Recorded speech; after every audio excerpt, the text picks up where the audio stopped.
Hey guys, PepperAmmy here, and this week we are going to be making marble cake. Now this is a very simple cake to make, and I will show you a simple filling and frosting for the cake as well. Now first of all, we are going to need to preheat the oven to around 150 to 160 degrees Celsius, because I prefer a low slow cook rather than a slightly higher temperature, as this gives a more even rise than the test run that I did, which had a very central rise to it.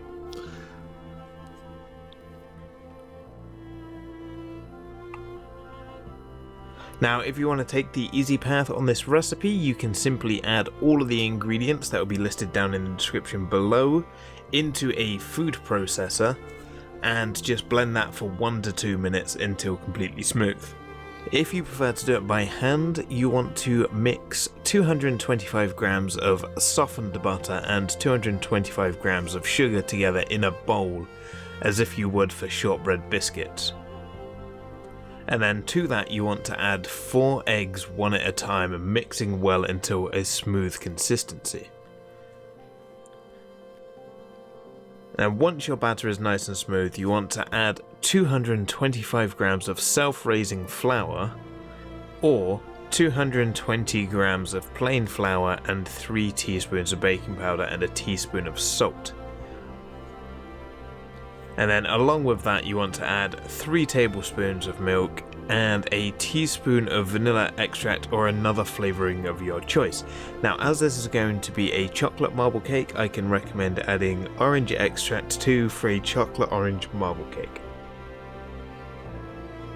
Once the cake batter is smooth, divide the mixture between 2 separate clean bowls. And mine worked out to about 420 grams per bowl, which was about 50-50. And then in one bowl we want to add 2 tablespoons of cocoa powder and give that a mix until combined.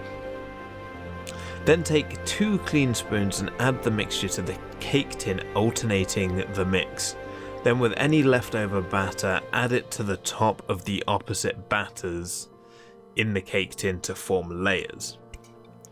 Next, bang the pan on the worktop to level the batters flat with the bottom of the cake pan, and then take a clean knife, cocktail stick or toothpick and gently stir the batter. I normally go from left to right and then up and down to get a nice single smooth swirl. Now bake the cake for 45 to 55 minutes until a skewer or toothpick comes out clean, and let cool. Optionally, you can make a second layer of the cake, or if you are using a smaller diameter cake pan, you can just simply cut the cake in half if you also just want a smaller cake in general. Now for the filling. Once the cakes have completely cooled, simply whip up some cream and spread a layer between the 2 cakes. You can also add a jam layer, but I chose to use a cherry sauce, and then carefully stack the cakes on top of each other.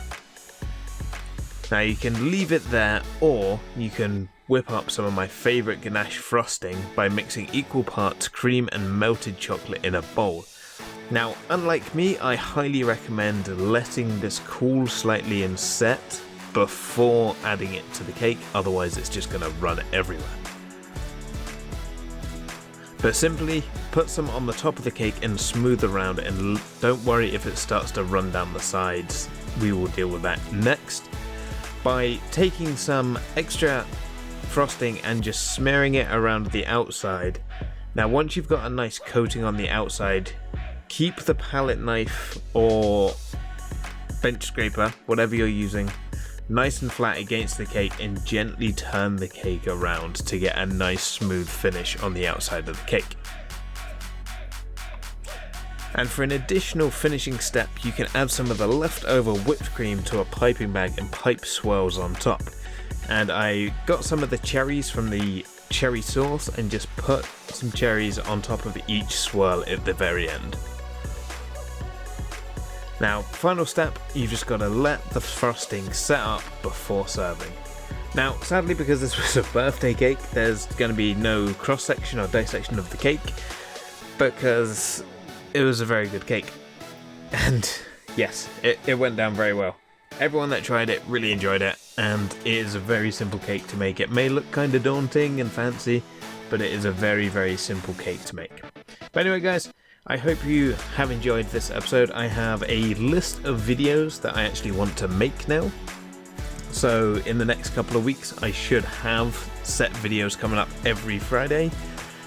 Mostly with ingredients that are easy to get, because things here in Denmark are not so bad at the moment. You can get most ingredients, but there are some ingredients that are still kind of hard to get hold of.